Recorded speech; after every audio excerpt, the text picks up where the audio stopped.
อย่าเฮ็ดให้เสียชื่อคนสารคามหักน้องได้หลายคืออะไรประมาณนี้ครับแทบทุกคลิปนะครับที่เขามาบอกว่าน้องน่าเห็นใจน้องน่าสงสารอยากให้รักน้องให้มากกว่านี้น้องจากบ้านจากเมืองมาไกลพ่อไกลแม่มาอยากให้รักน้องให้มากกว่านี้เกิดอีหยังขึ้นพอผู้ศรีวิไลออกมาเฮ็ดคลิปตอบโต้เดือดหลังจากที่มีคนมาตามลาวีคอมเมนต์หลายเดือนบอกว่าให้พอผู้ต้องหักน้องที่ดาลาวหลายกว่านี้อย่าเฮ็ดให้เสียชื่อเสียงคนสารคามว่าซันเดย์พอผู้เฮ็ดดีขนาดนี้ยังบ่ดีพอในสายตาเจ้าอยู่วะสรุปสิเอาหยังกับพอผู้ทักทายสบายดี FC ทุกท่านที่เคารพและนับถือเป็นอย่างสูงมาพบมาพ่อกันอีกแล้วคลิปหนึ่งซึ่งเป็นคลิปที่บ่อยากให้มันเกิดซึ่งเป็นคลิปที่เจบอลาบ่อยากเฮ็ดแต่จำเป็นก็ต้องได้เฮ็ดเพื่อออกมาปกป้องคนที่กระทำความดีเพื่อออกมาปกป้องพอผู้ศรีวิไลที่มีน้ำใจอันงดงามเฮ็ดเพื่อคนลาวตาดำๆคนหนึ่งถ้าบ่มีพอผู้ศรีวิไลป่านนี้น้องที่ดาลาวยังอยู่กับตมอยู่กับโคนอยู่บ้านนอกคอกนาใหญ่ขึ้นมาบ่ฮู้ว่าจะได้ทำได้เรียนหนังสือคือหมู่บ่แต่อันนี้อายุ12ปีสามารถนำเงินล้านไปให้พ่อให้แม่ได้เพอไปอยู่กับพ่อผู้ศรีวิไลบ่กี่เท่าใดเดือนมีเงินเป็น100 ล้านไปค้ำจุนหนุนทรงครอบครัวทั้งพ่อทั้งแม่อยู่ทั้งฝั่งลาวแล้วแต่เรื่องราวมันเกิดขึ้นแนวใดพวกเจ้าฮู้บ่ค่อยไปไล่เบิ่งคลิปของพ่อผู้ศรีวิไลแล้วพ่อผู้ศรีวิไลบอกว่ามีบุคคลคนหนึ่งตามคอมเมนต์บ่ได้ว่าคอมเมนต์เทื่อเดียวคอมเมนต์หลายเทื่อลักษณะคือในใจของเพิ่นนั่งคิดว่าพ่อผู้กับแม่เพิ่งยังเฮ็ดดีบ่พอยังฮักน้องที่ด่าลาวบ่เพียงพอว่าซั่นเด้สรุปอยากให้พ่อผู้เฮ็ดแนวใดอันที่1มาลัย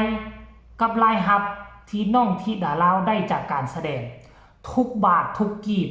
พอผู้บ่เคยเอาแต่ทั้งที่น้องที่ดาลาวไปใช้ชีวิตร่วมอยู่ประเทศไทย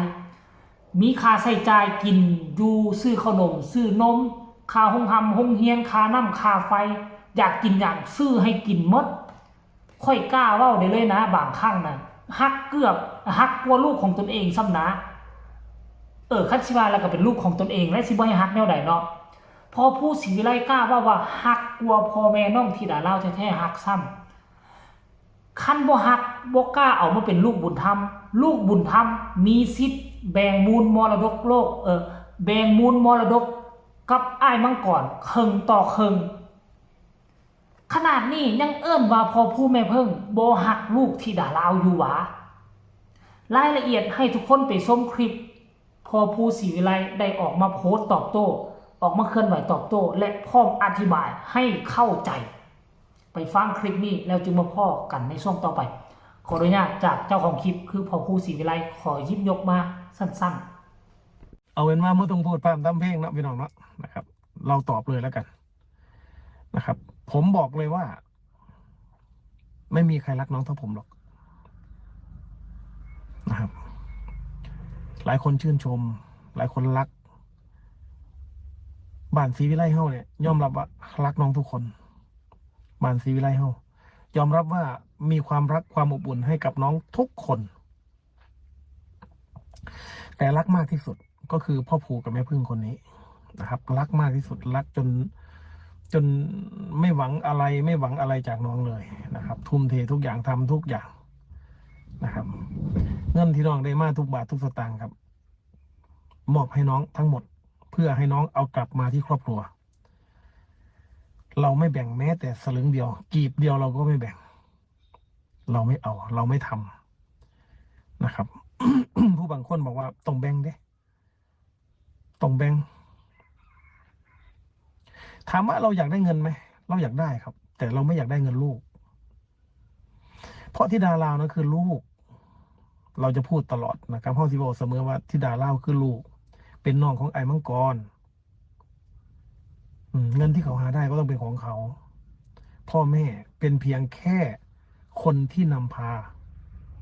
และเป็นคนที่ซัพพอร์ตความรู้สึกให้กับเขาแค่นั้นเองครับ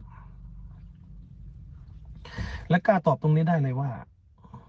พ่อภูกับแม่พึ่งเนี่ยรักธิดาราวมากกว่าพ่อกับแม่เขาอีกอันนี้กล้าพูดความจริงครับเป็นยังคือกล้าบอกจังสันเลยครับเพราะว่าลูกบุญธรรมเนี่ยหมายถึงว่าเขาจะมีสิทธิ์และเสียงมีสิทธิ์ทุกอย่างในมรดกของพ่อของแม่ที่ฝั่งไทยนะครับถ้าหากพ่อแม่ที่ฝั่งไทยเป็นอะไรไปเนี่ยถ้าพ่อผู้แม่เพิ่งเป็นยังไปเขามีสิทธิ์ทุกอย่างเท่าเทียมกับมังกรแบ่งครึ่งกันเลยกับมังกรพวกเจ้าได้ฟังแล้วเป็นจังไหนเบิ่งสีหน้าค่าตาเบิ่งแววตาของพ่อผู้แล้วก็หู้สึกน้อยเนื้อต่ำใจในเมื่อเฮานี่น่ะเป็นคนที่เขาเอิ้นว่าหยังก็เฮ็ดสุดใจเฮ็ดสุดความสามารถเฮ็ดด้วยความหวังดีแต่มันมีคนคนหนึ่งแต่บ่ได้แม่นญาติพี่น้องของน้องที่ดาลาวอยู่ทางฝั่งลาวได้น่าจะเป็นคนไทยละพี่น้องฝั่งไทยแหละอาจจะเป็นพวกมารพวกที่มาหวังดีบ่หวังบ่ดีบ่มี2มุมที่เจบ่เรามองว่าอันที่1เราอาจจะหวังดีอันที่2อาจจะเพื่อปั่นป่วนเนาะเพื่อปั่นป่วนแต่คันถ้าเราหวังดีเป็นอย่างเราคือบ่สังเกตเบิ่งตั้งแต่เอาน้องที่ดาลาวมาอยู่นำ 4-5 เดือนบ่เราปฏิบัติแนวใด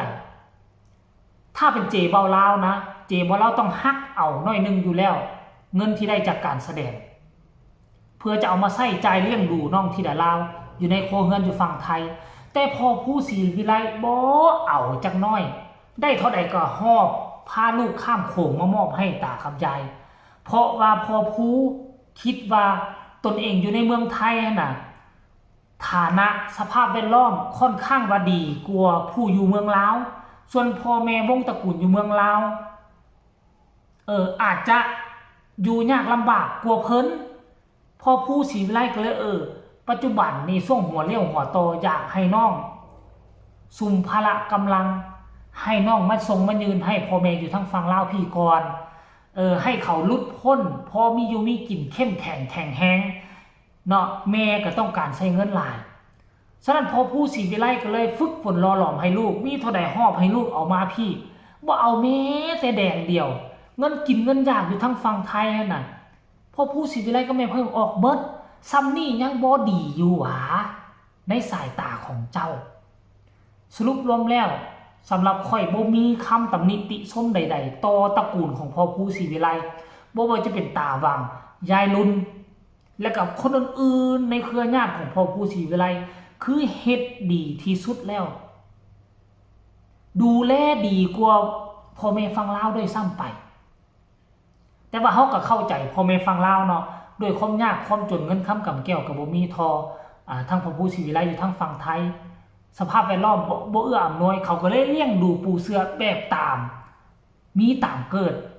แต่พอผู้ศรีวิไลอยู่ในสังคมที่เจริญกว่าเงินค้ำกำแก้วก็อาจจะดีกว่าฝั่งลาวเราก็จึงดูแลดีกว่า